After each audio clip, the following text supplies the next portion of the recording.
Welcome to the Secure Connections podcast, brought to you by IOTSA, the Internet of Things Security Services Association. I'm Brian Sherman, Content Director for IOTSA and host for this discussion. And I'm pleased to welcome back one of our frequent contributors to the podcast, Art Gross, CEO of Secure Now. In today's session, we'll talk about ways MSPs and their clients can get the most from end user security training programs. It's a lively topic, and I'm looking forward to digging in deeper. Welcome back to the Secure Connections podcast, Art. It's good to be here, Brian. And I always enjoy it. We always have a great conversation. I was looking forward to it. So thank you. Yeah, we've got the state of Pennsylvania covered from one side to the other. So that's exactly. We got the two coasts covered. Yeah. People don't realize there's two coasts in Pennsylvania, but they may pick up at least one thing that they know today. So that's right. We're the only port city in Pennsylvania. Interesting. Great Lakes port. Yeah. All right. And we're close to the Delaware River over here. So.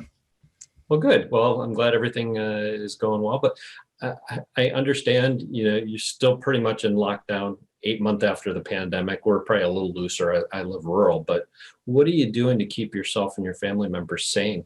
Yeah, that's a good question. This year seems like it's gone for like 4 or 5 years. It doesn't even seem like 8 months. It seems like 3 years. I guess in COVID years, it's like 3 or 4 years. But we're seeing family. We're getting together with some neighbors, very small, get-togethers. But the thing that bothers me the most is not being able to see my Penn State Nittany Lions. We have season tickets. I love football. I love tailgating, and that is just killing me. So, that is my biggest, if I'm going to say the biggest complaint, that would be about that, not being able to be up at State College, PA. Yeah, losing that college experience for those, those that grew up in college towns or went to where there's big football programs. Yeah, there's nothing like it. I think I lived in Columbus for a while, so we had that Ohio State, Penn State rivalry. But we've had these conversations before. But I'll say kids that went to Penn State too. So, yep, that's why I'm here, Brian. Because otherwise, I wouldn't be on this podcast. We're okay. It's good. We'll get done with the Big Ten conversation anyway. But exactly. Back to your point that, this year probably, we know what dogs feel like now. They're 7 years. It's a different experience for us. But definitely. Well, and it's certainly been an eventful year. Beyond COVID, there's a lot of things going on. As we head into mid-November now, and 2021 planning is underway. If MSPs and vendors haven't gotten underway, it's something that they'll be pushing quickly for. Are there any areas of cybersecurity where MSPs should be investing more of their time and money for the coming months and year? Well, I don't think work from home is going away. A lot of employees are working from home. I see next year it'll be a hybrid of office, still work at home. So I think you have to focus on those home workers. How are you going to support them? What kind of tools are they going to use? Collaboration tools and security, because the other piece of this whole thing is from a security perspective, work from home employees are at risk, and especially with all the scams that we're seeing. So I think MSPs really have to look at, how am I going to support home workers? Because in the past, you used to, if you had to go on site, it was one office or two offices. Now you could have 50 employees sitting in 50 different locations. So how do you support that?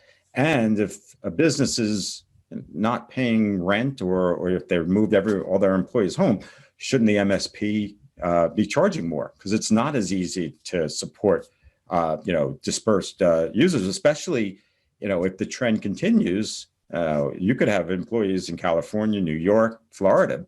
How do you support that? So I think MSPs really have to take a look at how they support remote workers, the tools, and how they secure those remote workers.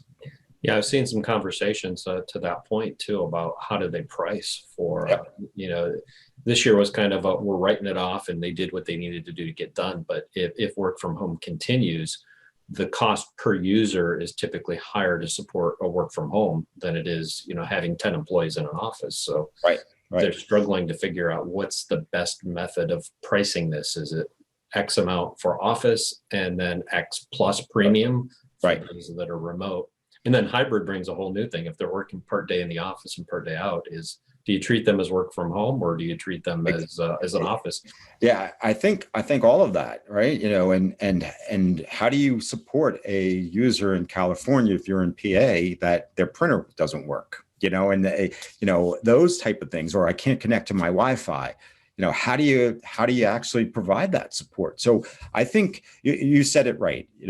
This year was a rush to get people working from home, do whatever you can to get them working and keep businesses moving. But now we need to really look at the support model. We need to look at security around those home workers. We need to look at, what happens when they're home, then they're in the office. Are they taking laptops? Are those laptops secure? So these open up a whole lot of opportunities, I think. I mean, I think MSPs did an amazing job around the world getting people home and up and running and working with no planning. Some MSPs will say, "Oh, I had this whole thing planned." Yeah, I don't buy that. I mean, some maybe did, but for the majority, we just rushed and did it. And you know what? It worked because we had the infrastructure, we had the tools. Now we have to make it work better and more efficiently and more securely. So good job to everyone that pulling that off. I don't know how many times I heard, it's nice to see the validation that all the work they put in actually works when they got to that point. Exactly. And their clients actually appreciate them more now. That's an amazing thing. If anything comes out of 2020, it's the fact that every MSP should be seeing much higher customer satisfaction because they actually get what they do every day now. And I said that when this first happened, this is a great opportunity for MSPs to show leadership. It's not just technology, but how do we use collaboration tools? How do we run businesses remotely and support, our customers remotely? So not from an MSP perspective, but from a business perspective. So it really is an opportunity for MSPs to step up and provide more leadership, not only from a technology point of view. Yeah. Well, and I think you mentioned it earlier is it's not going away. Whereas, MSPs a lot of times were asked to implement these type of mobile technologies and cloud within the four walls of a building. Right. And then they pushed everybody out and miraculously it worked. Yep. But now what's the next steps and what do they put in place? And it goes beyond obviously security, but it's the collaboration tools and the processes and policies. Those are the areas where I think many companies are still struggling because they've got people working from home and yet they don't have an electronics policy. Yep. They don't have security policies and haven't reviewed their compliance manuals and a lot of moving parts. And you're using a laptop or a desktop that's shared with your kids or your spouses or your roommates. How are you securing information? So there are so many aspects of work from home that when we first implemented it, maybe we didn't think through, but we have to moving forward. You mean my gaming system isn't a good platform for doing my business work? I'm not sure about that, Brian, depending on how you have that locked down and configured. The things I've heard are interesting over the last 8 months now that people have discovered and had to leverage. But now, obviously, we're here because we want to talk about end user training. That's an area where you're an expert. But end user security training seems to have become a business essential over the past couple of years, not just this year. But I think this year shows that it may need to change and adapt. What are some of the key drivers you've seen of the adoption of training programs? Good question. We're at the point where I think companies believe we have to train our employees. I mean, it's funny. I say that it sounds like a basic, tenet, right? That of course we have to do that, but that's not the way it was a few years ago, 2 years ago, where we had to convince companies and owners that they have to train their employees. We're kind of past that, and we're seeing companies adopt. We need to secure these employees. They are our potential vulnerability. So that's the good news. The other piece of it is, okay, so now that you have that adoption, or at least the recognition, is how do you put the right training in place? I mean, a lot of times I hear, oh, we're doing phishing. Well, phishing isn't just training, right? It's like, because employees hate to be phished. No one wants to be tricked, right? And the key is you need to make training engaging. You have to get, you have to phish employees so they understand, how to spot it, but you also need to train them. You also need to make this interesting. And I think as we evolve from, okay, now we have companies that say we want to train employees, we need to make this training interesting, engaging, and really get to the point where the employee says, I want to do this. I'm doing it not only because I have to, or they're tricking me, and I hate this system, but I'm finding this interesting. I'm finding this useful. When you get employees feeling that way, they become much more secure, and that is really the key, and the goal of a training system, to build that culture of security where employees are engaged. It's not easy. It's easy to say, but it's not easy to do, because you're talking about a topic that most people, except for myself and maybe you, right, and and some MSPs, they aren't that interested in this. They don't want to, they want to be a victim. They don't want to call it data breach, but they don't wake up in the morning and go, I can't wait to take security training. So it is a challenge to make a system and a program where employees are engaged and want to interact with the the content. Yeah. Now I mentioned that it's been ramping up the last couple of years, but end user security training, I think, goes back to the days I mentioned. I worked for Johnson & Johnson 20 some years ago, and they were doing security training back in those days. It's nothing new to the enterprise, but what is the challenge for getting SMBs to buy into it? That's the key, right? It's getting the SMBs to realize they need to train employees, to take the time.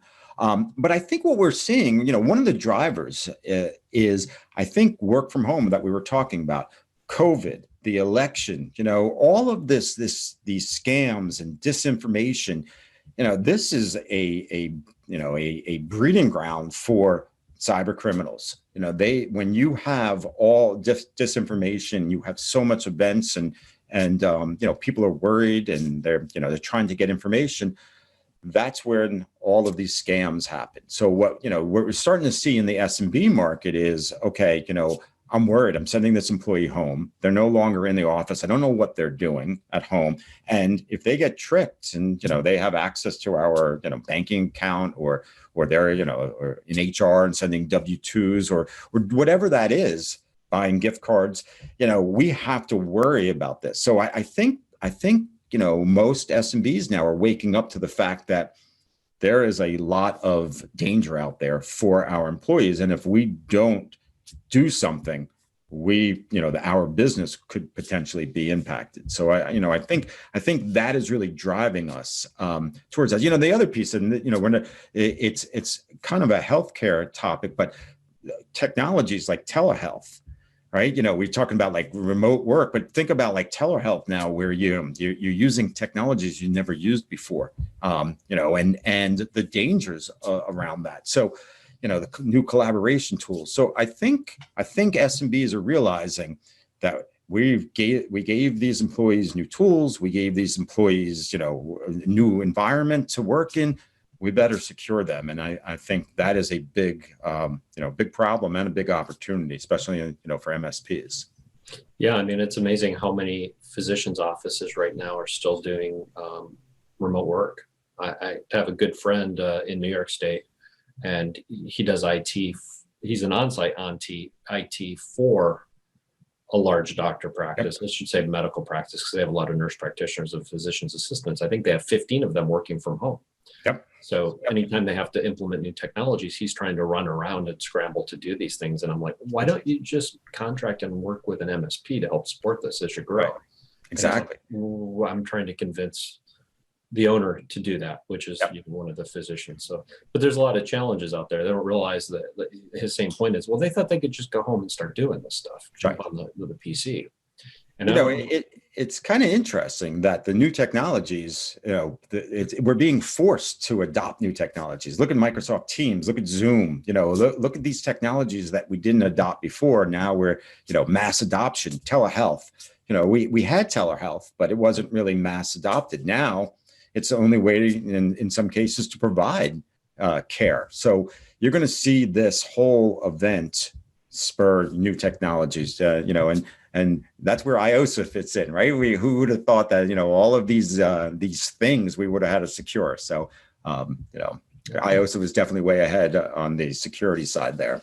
So I think there's also a misperception, at least in the IT industry, that everybody's got security training, end user training now, but are there industries where MSPs need to make a greater push for adoption, or those that are reluctant to get into it and do it? Or what are you seeing? Yep. Yeah. So, you look at where PII is, right? Credit cards and personal data, law firms, healthcare, definitely, opportunities there. You look at where there's intellectual property in manufacturing.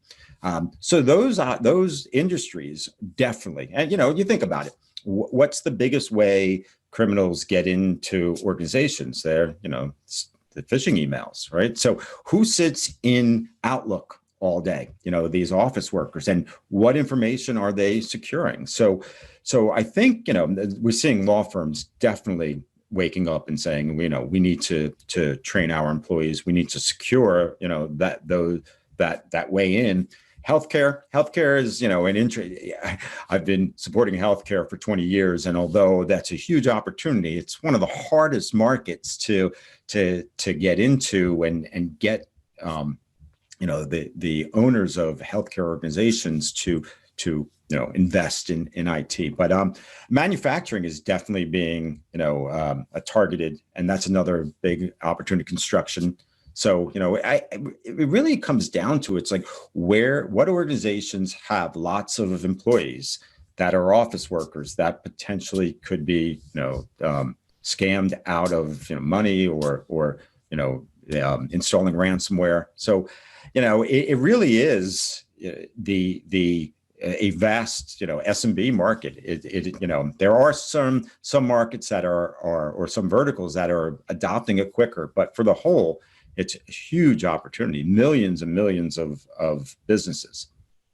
Yeah, even on the, I want to say the nonprofit and also in municipalities, that's an area where I was looking at last week, and he's like, they're just reluctant to do it because of costs, but he's been pushing hard for budgets for 2021 to get them to go into it. He's like, if not, I'm just going to pay for it and do it myself, because it's going to be easier for him than having to deal with all of the issues. But municipalities are a good part. I'm glad that you brought that up, because we're working. Texas has passed regulations that all municipalities, schools, they have to provide cyber training. We have partners that are actually doing that. So that's a big opportunity. We're going to see that across the country. These municipalities are definitely being targeted, and more of them are passing these regulations saying we have to provide some sort of training to these employees.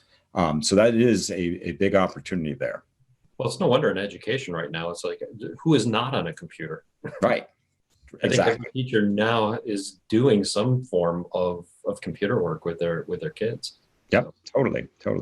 And again, look at the new technology that's being adopted. We never had, remote remote schooling, right? So all of those platforms. So this opens up opportunities across, every industry. Yeah, and I mean, I'm familiar with Zoom and Skype and those, but there must be like 10 different educational programs that they're utilizing for this now too.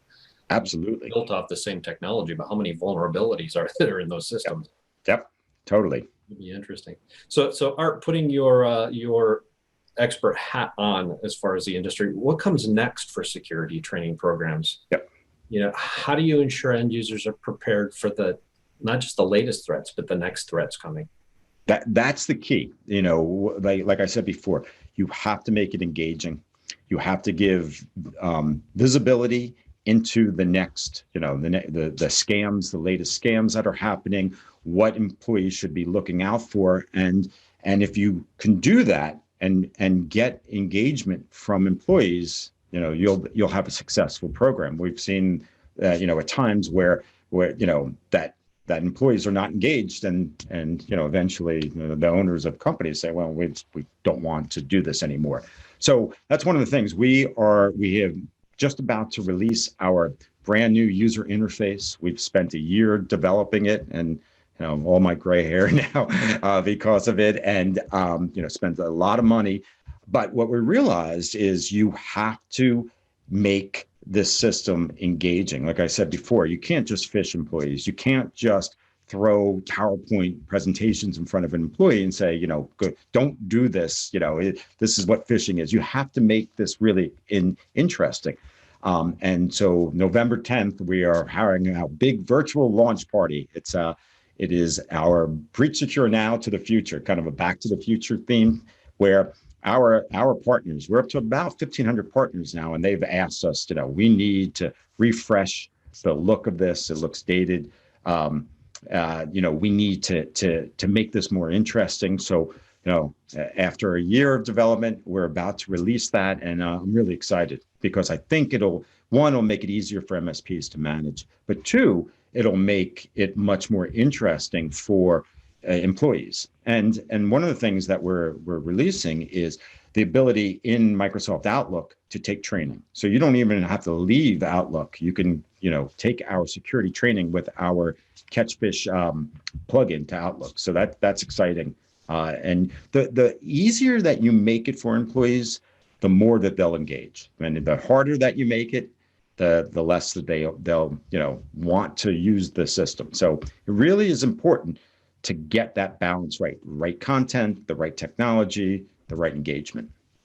Now, on the content side, how fresh are you able to keep it? Because we're in the midst of, just past an election, and Yep. We've got the ongoing COVID-19 thing, and there's a little thing called the holidays coming up with. Yep. Probably is one of the worst times for phishing. And that is exactly the key. So, one of the things is, when we first started, we had annual security training. Now we have our weekly micro trainings. So what we try to do is every week, we send out a 1 or 2 minute video on a current topic. So we'll talk about the election. We'll talk about the latest ransomware scams and, the holidays. And then as we move forward, that's where we have to focus on. We have to focus on current problems and scams and keeping employees aware.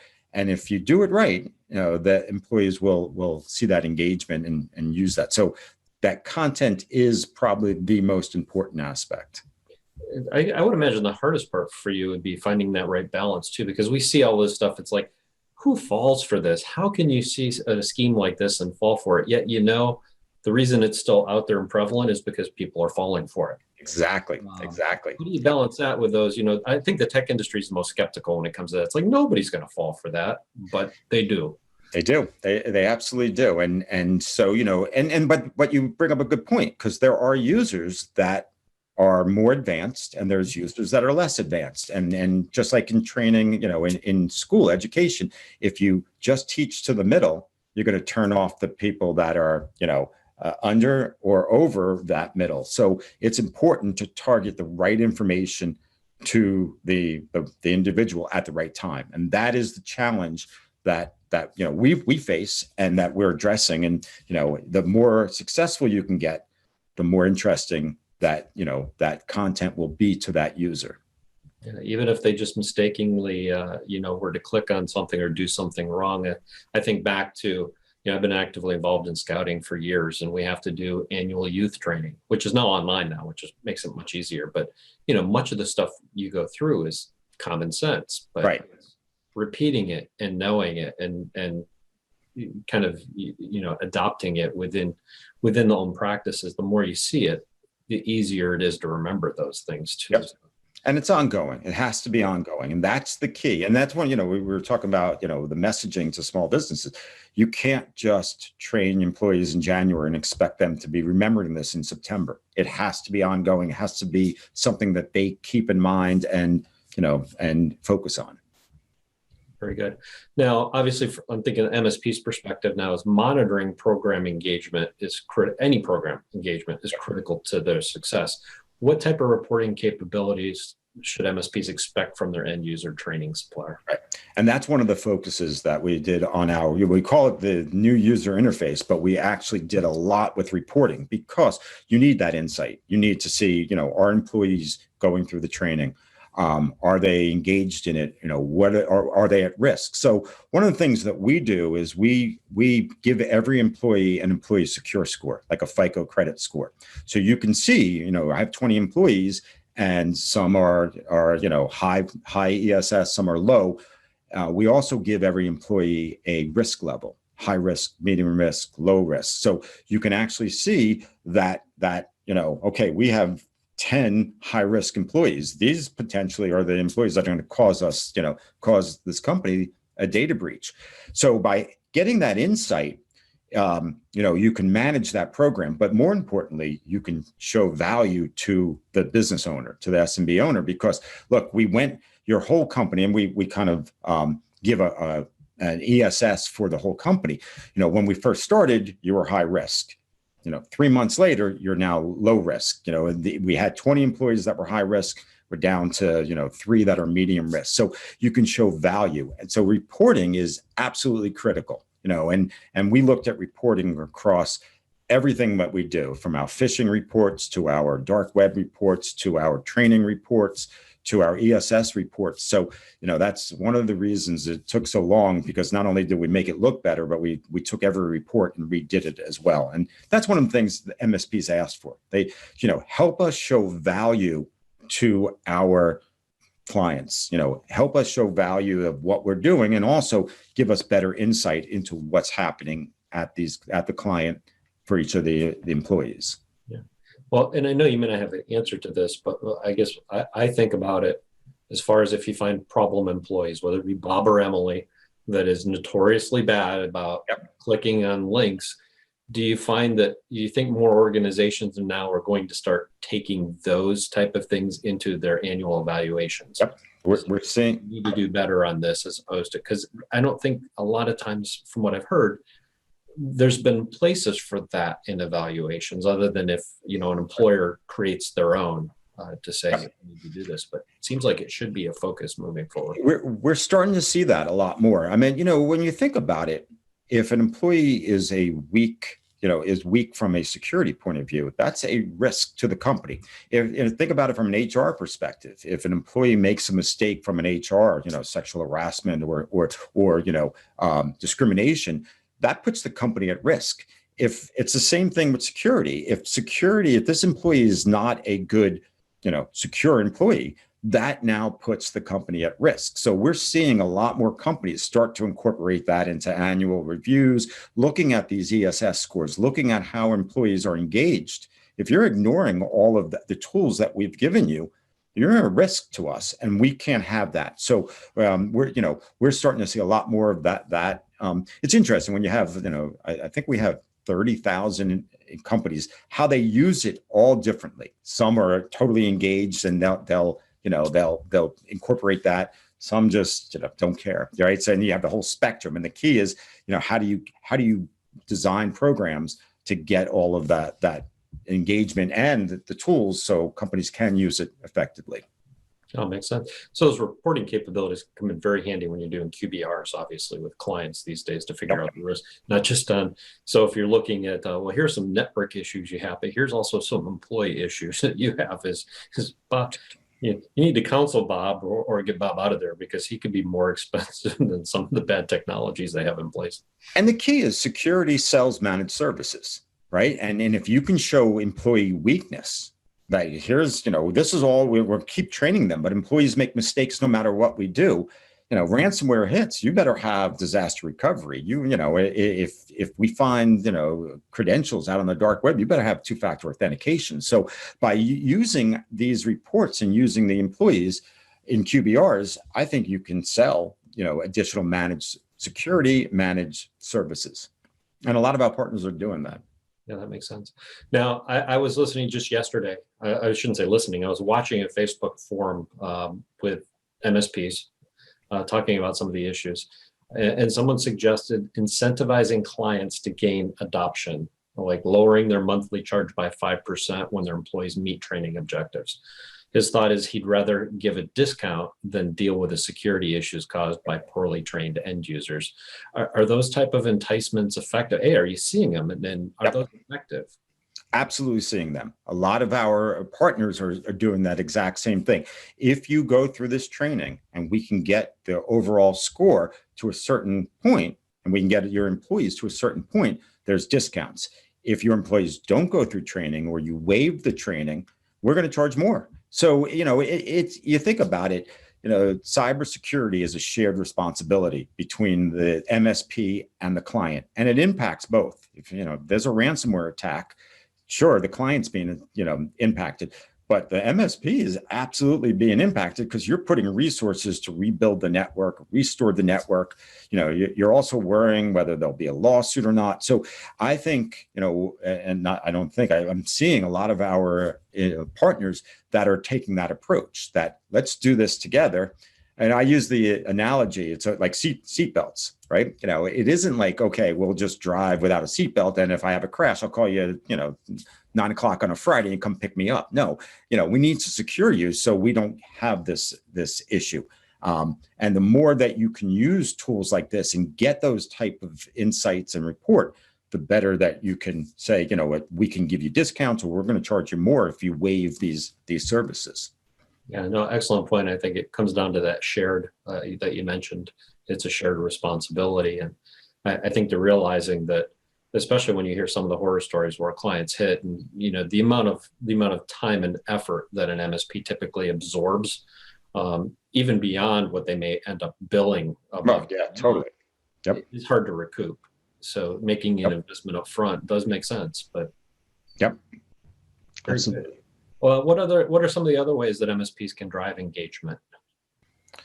So, it's interesting. I think it allows more conversation with clients. I think if clients understand that employees make mistakes. Anyone who has employees have seen employees make mistakes. So I think training gives you that engagement from a client perspective, right? That you can talk about cybersecurity, because, when you think about it, if you're talking to a client about, firewalls or the next generation antivirus, they don't care. They care. Just protect me, but I don't care about the internals of that. But if you can take human weaknesses and show that, this employee who we all know is, are high risk, you can actually have that conversation about what does that mean? What does a high risk mean? You can start talking about ransomware. You can start talking about, business email compromise. You could talk about financial, fraud. So I think that really builds that engagement around security. So, I'm a big believer that employee training and employee weaknesses gives you the opportunity to have those conversations and build that engagement with clients. People being people. Yeah, that is a weakness sometimes. Totally. Yeah, but definitely understand that well. Art, it's always fantastic talking to you. Do you have any final thoughts before we sign off today? No. I mean, I always have final thoughts that, I can talk for hours, but, I appreciate the opportunity to be on here. I'm thrilled to be a part of IOSA. And, I think 2021 is going to be a great year for MSPs. And I think as we started the conversation, I think that 2020 showed a lot of value, in an industry that was kind of, be commoditized. I think what the industry has pulled off is raise the value of MSPs. And I think as we talked about work from home and this ongoing environment, there's a huge opportunity. And of course, there's a huge opportunity, for training. We're just starting. So, I encourage lots of MSPs to talk to us and work with us and hopefully, help secure those clients and drive business, for MSPs. Well, fantastic. And congratulations and best of luck on the launch of your new user interface next week. BSN to the future. There you go.